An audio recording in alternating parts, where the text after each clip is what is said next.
The Nigeria Security and Civil Defense Corps, Edo State Command, has deployed 1,300 personnel across the 3 senatorial districts ahead of the forthcoming local government election slated for Saturday, July 11, 2026 in the state. Hi, welcome to What's Happening.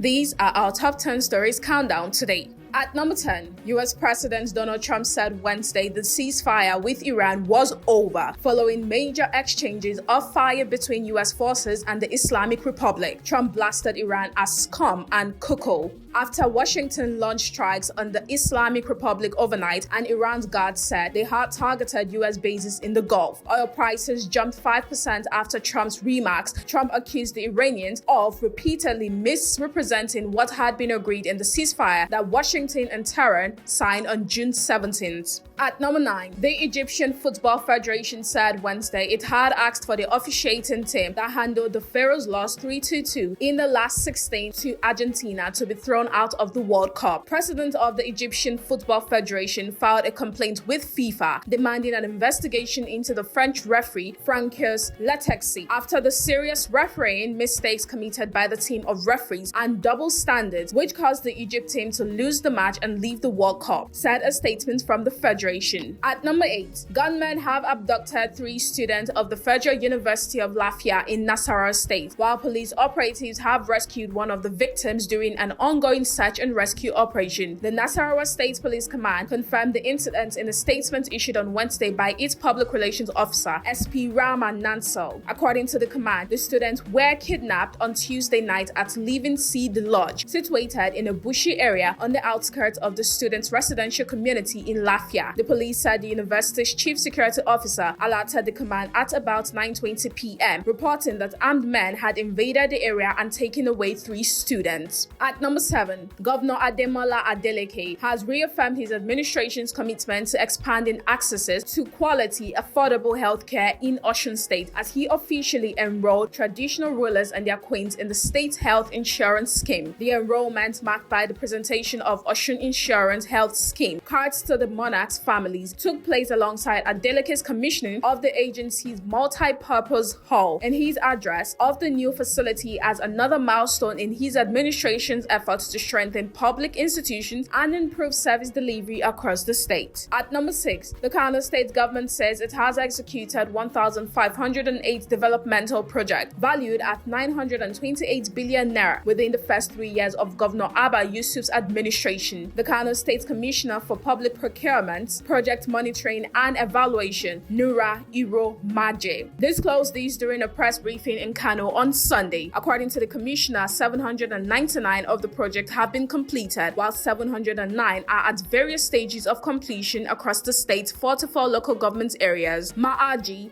noted that the figures do not include 619 constituency projects currently being executed by members of the Kano State House of Assembly. At number 5, President Bola Tinubu on Tuesday inaugurated the Presidential Working Group on the National Policing Bill to develop the legal framework for the implementation of state police across the country. According to a statement by the President's spokesman, Bayo Ananuga, Tinubu, represented by his Chief of Staff, Femi Gbajabiamila, inaugurated the committee at the Presidential Villa in Abuja. The inauguration followed the National Assembly's passage of the Constitution Alteration Bill 2026, which proposes a dual policing structure comprising the Federal Police Service and 36 state police services. Onanuga said the president noted that while the constitutional amendment establishes the framework for state police, the National Policing Bill will provide the legal structure of its implementation. At number 4, Dangote Industries Limited has commenced preliminary works on its proposed $17 billion,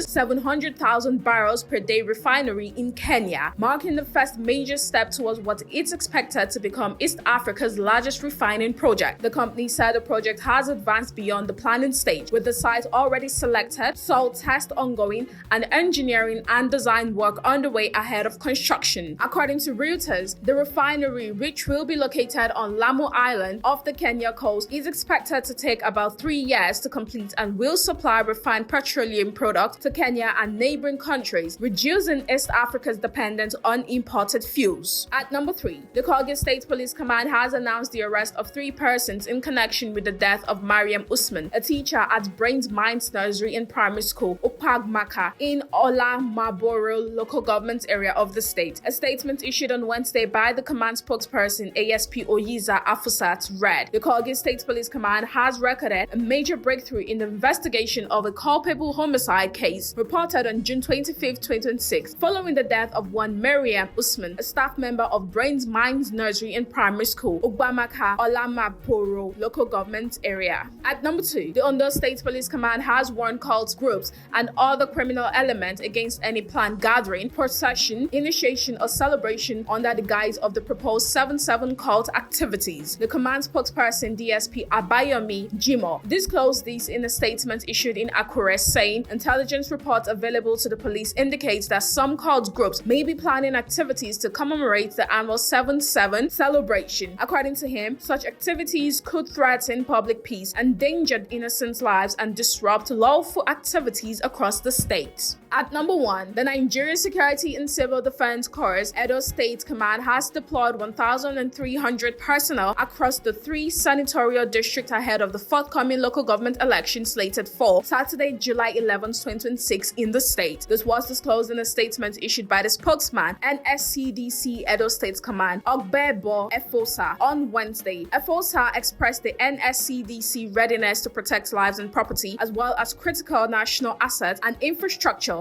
before, during, and after the election, adding that unnecessary security arrangements have been concluded. That's all for today. See you next time on What's Happening.